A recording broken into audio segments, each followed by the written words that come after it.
আলাইকুম সুপ্রিয় শিক্ষার্থী বন্ধুরা, আমি রাজু আহমেদ, সহকারী শিক্ষক, সৃষ্টি central school and college, Sirajganj.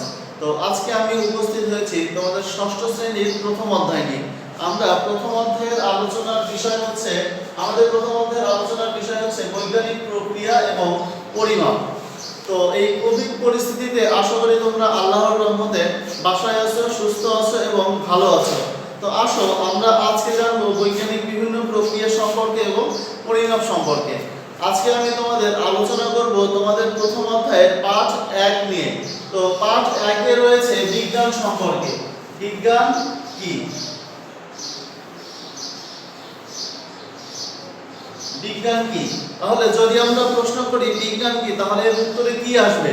তো আমরা সাধারণ তথ্যের ভিত্তিতে বা সাধারণভাবে আমরা জানি বিজ্ঞান হচ্ছে পরীক্ষা নিরীক্ষালব্ধ জ্ঞান বা পরীক্ষা নিরীক্ষার মাধ্যমে আমরা যে জ্ঞানটা অর্জন করি সেটি হচ্ছে বিজ্ঞান। তো তোমাদের বইতে যেটা রয়েছে যে বিজ্ঞান এক ধরনের জ্ঞান বা বিজ্ঞান হলো এক ধরনের বিশেষ জ্ঞান।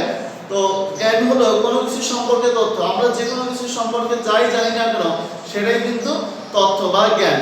তো বিজ্ঞান কি এ সম্পর্কে যদি আমরা জানতে চাই তাহলে এভাবে বলতে পারি বিজ্ঞান হচ্ছে প্রকৃতি এবং প্রাকৃতিক ঘটনা সম্পর্কে জ্ঞান। তবে প্রকৃতি সম্পর্কে যে কোনো তথ্যই কিন্তু আবার বিজ্ঞান নয়। তো কেউ যদি কোনো প্রাকৃতিক ঘটনার মন গড়া ব্যাখ্যা দেয় তাহলে সেটিকে আমরা কিন্তু বিজ্ঞান বলতে পারবো না। তবে বিজ্ঞান সেটিই হবে যেটিতে পরীক্ষা বা পর্যবেক্ষণ করে ফল পাওয়া যাবে। তার মানে আমরা পরীক্ষা নিরীক্ষালব্ধ যে জ্ঞানটা অর্জন করব সেটি হচ্ছে বিজ্ঞান। তো তোমাদের এখানে বইতে যেটা বলা হয়েছে যে বিজ্ঞানের জ্ঞান হতে হলে তাকে হয় তা পরীক্ষা বা পর্যবেক্ষণ করে পেতে হবে, অথবা পরীক্ষা বা পর্যবেক্ষণ করে পাওয়া তথ্য দ্বারা সমর্থিত হতে হবে। তো বৃষ্টি কিভাবে হয় তা নিয়ে হয়তো তোমরা গল্পাকারে অনেক ব্যাখ্যা করতে পারবে, কিন্তু এ ধরনের ব্যাখ্যা কিন্তু বিজ্ঞানের বিষয় নয়। বিজ্ঞান হচ্ছে এসব ব্যাখ্যা পরীক্ষা থেকে পাওয়া নয় বা কোনো পরীক্ষা এদেরকে সমর্থন করে না। আমরা এখানে বলবো যে জ্ঞান কিভাবে আমরা অর্জন করি, তার মানে আমরা যে কোনো জ্ঞানই অর্জন করি না কেন সেটা পরীক্ষা নিরীক্ষার মাধ্যমে।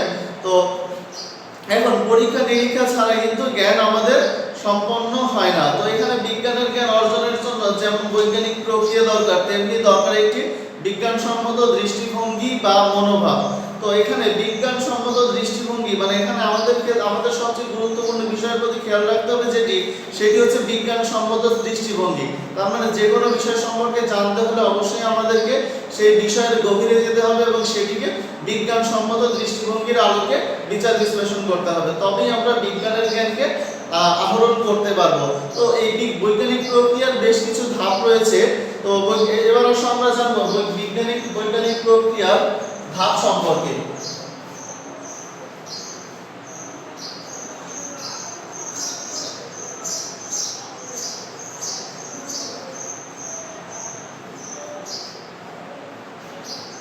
বৈজ্ঞানিক প্রক্রিয়ার ধাপ সম্পর্কে। তো বৈজ্ঞানিক প্রক্রিয়ার বেশ কিছু ধাপ রয়েছে।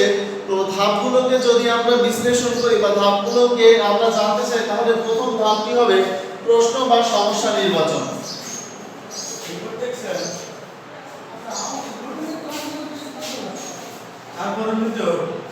তারপরে প্রশ্ন বা সমস্যা নির্বাচন।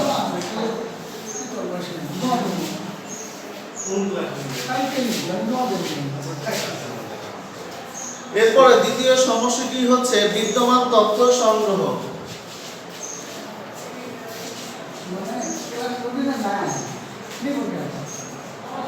বিদ্যমান তথ্য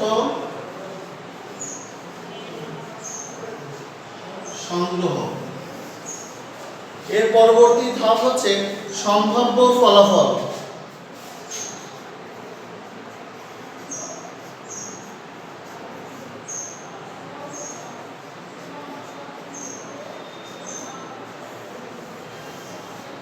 সম্ভাব্য ফলাফল। এরপরে যে ধাপ সম্পর্কে আমরা জানবো সম্ভাব্য ফলাফলের পরে যেটা আছে যে পরীক্ষণের পরিকল্পনা।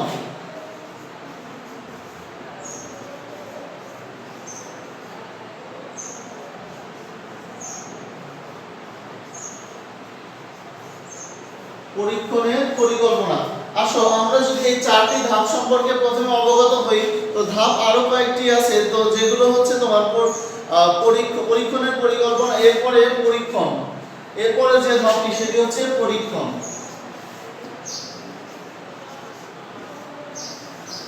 পরীক্ষণের পরবর্তী ধাপ হচ্ছে উপাত্ত বিশ্লেষণ ও সিদ্ধান্ত গ্রহণ।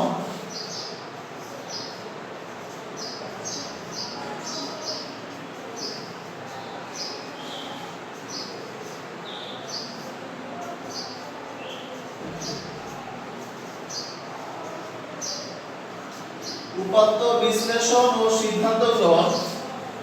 তো এরপরে সর্বশেষ ধাপটি হচ্ছে ফল প্রকাশ।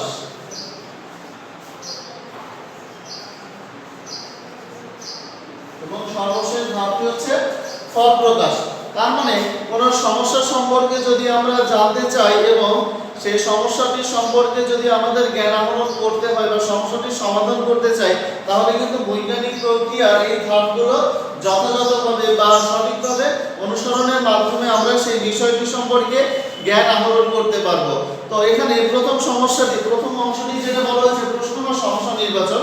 আমরা যদি কোনো কিছু সম্পর্কে জানতে চাই বা কোনো বিষয় সম্পর্কে সঠিক জ্ঞান আহরণ করতে চাই, তাহলে কিন্তু প্রথমে এই সিস্টেমটাকে আমাদের জানতে হবে বা এই পদ্ধতিটা জানতে হবে যে কোন ধাপের পরে কোন ধাপ। তো প্রথমেই যেটা আছে যে সমস্যা নির্ধারণ। তো পরীক্ষণ পদ্ধতির প্রথম ধাপে কোনো সমস্যা স্থির করতে হয়। তো মনে করো আমরা একটা ফুল গাছের চারা তুলে আনলাম। তো ফুল গাছের চারা তুলে আনলে তো সেটি এনে যদি লাগাই তাহলে দেখবো সেটি মারা যাচ্ছে, কিন্তু কেন মারা যাচ্ছে? তো এই বিষয়টাতে যদি যাই তাহলে দেখবো যে দ্বিতীয় ধাপে যে গিয়ে দেখবো যে জানা তথ্য সংগ্রহ বা বিদ্যমান তথ্য সংগ্রহ। তার মানে এই ফুল গাছ তুলে আনার পরে এটাকে লাগানোর পরে যদি মারা যায়, তাহলে এই সম্পর্কে বা এই সম্পর্কে কি কি তথ্য বা সমস্ত কি মানে কি কি জ্ঞান আমাদের জানা আছে, এটা আমাদের আশেপাশের পরিবেশ থেকে বা গুরুজনদের কাছ থেকে আমরা জেনে নেব। তো এখানে শিক্ষককে বা পিতামাতাকে জিজ্ঞাসা করে জানার চেষ্টা করব যে চারা গাছটি মারা যেতে পারে কেন। তো এছাড়া আমরা জানতে পারি মানে এভাবে আমরা তথ্য বিশ্লেষণ করে দেখব যে পানি না পেলে বা দেখা যাচ্ছে যে পানি না পেলে চারা গাছ মরে যেতে পারে। তো এরপরে আনুমানিক বা অনুমিত সিদ্ধান্ত গ্রহণ করব। আনুমানিক বা অনুমিত সিদ্ধান্ত বা সম্ভাব্য ফলাফলে আসবো। যেহেতু পানি পাইনি এজন্যই চারা গাছ মারা গিয়েছে, তাহলে এটা কিন্তু সহজেই আমরা অনুমান করতে পারি যে অনুমিত সিদ্ধান্ত যেটা যে পানির অভাবে চারা গাছ মারা যায়। এর পরবর্তী যে বিষয়টা হচ্ছে পরীক্ষণের পরিকল্পনা। তাহলে এটা অবশ্যই আমাদের পরীক্ষণের মাধ্যমে জানতে হবে। তো ছোট দুই রকমের একটা মানে ছোট দুটি একই রকমের পাত্র নেব। এরপরে মাটি বা প্লাস্টিকের বলা হচ্ছে পাত্র নিয়ে তোমার একটা যেটা বলা হচ্ছে যে পরীক্ষণের পরিকল্পনা করলে, এখানে পরীক্ষণের পরিকল্পনা যেটা সেটা হচ্ছে তোমরা এই পরীক্ষণের পরিকল্পনা করলাম যে একটি বিষয় খেয়াল রাখতে হবে যে এই পরীক্ষার জন্য তোমাদের দুটি পাত্রে দুটি গাছ নিতে হবে। তো এরপর দেখতে হবে যে কেবল দুটি পাত্রের মধ্যে একটি বিষয়ের পার্থক্য কি করব যে রাখতে পারবো, অন্যান্য কিছু সমান সমান রাখতে হবে, না হলে তোমরা যেটি যাচাই করতে চাও তা কিন্তু করতে পারবে না। এরপরে যেটা আছে পরীক্ষণ বা এক্সপেরিমেন্ট, যেটা পরীক্ষণের মাধ্যমে যেটা আমরা করতে পারবো যে ছোট দুটি একই রকমের পাত্র নেব এবং মাটি বা প্লাস্টিকের টব জাতীয় হলে সে পাত্রটা ভালো হয়। তো পাত্র দুটির তলায় ছোট ছিদ্র করব। তো এখন একটিতে পানি দেব এবং আরেকটি শুকনো রাখবো। তো দুটি গাছকে ছায়ায় রেখে দেব এবং পরের দিন বিশ্লেষণ করে দেখব যে কি অবস্থা হয়। তো দেখা যাচ্ছে একটি গাছ প্রায় মরে গেছে এবং অন্যটি সতেজ আছে। মানে এখানে দেখবো যে উপাত্ত বিশ্লেষণ এবং সিদ্ধান্ত গ্রহণ করব পরবর্তীতে, বা এই যে তথ্য বা এই বিষয়গুলো খেয়াল করে আমরা উপাত্তগুলো বিশ্লেষণ করে দেখব যে দুটি পাত্রে কিন্তু একই মাটি ছিল এবং দেখা যাচ্ছে দুটো পাত্রের গঠনটাই কিন্তু একই ছিল, নিচে ছিদ্র ছিল একটা করে, শুধু পার্থক্য ছিল কি একটাতে পানি দেওয়া হয়েছিল আরেকটিতে পানি দেওয়া হয়নি। তো এর ফলে দেখা যাচ্ছে যে যেটিতে পানি দেওয়া হয়েছিল সেটি সতেজ আছে এবং যেটিতে পানি দেওয়া হয়নি সেটি সতেজ নেই। তো এরপরে আমরা ফল প্রকাশ করব, মানে সর্বশেষ ধাপ যেটা ফল প্রকাশ করব এইভাবে যে আমাদের পরীক্ষণের ফলে দেখা যাবে যে যেটি মানে দেখা যাচ্ছে যে পানি ছাড়া উদ্ভিদ মারা যায়। তো এটি ছিল আমাদের এই পরীক্ষণটির সবগুলো প্রক্রিয়া।